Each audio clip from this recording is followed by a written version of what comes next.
do we use generative AI or large language models in our products at Dstillery today?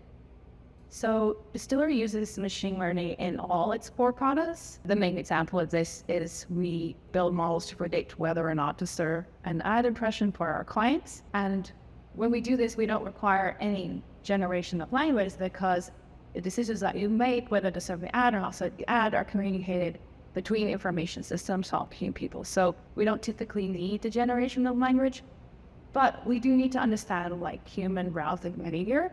And human browsing behavior happens in sequences, just like words are in sequences and in natural language.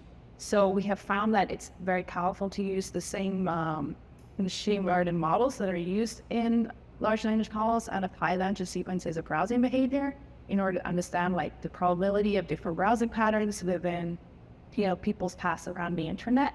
So we use those same models, and if we wanted, we could generate sequences of browsing behavior, but we typically don't need to do this because our tasks are more yes and no tasks, like do we want to show this ad or don't want to show this ad. So we don't use a lot of generative AI, but we do use a lot of the techniques that large language models use applied to behavioral data rather than text data.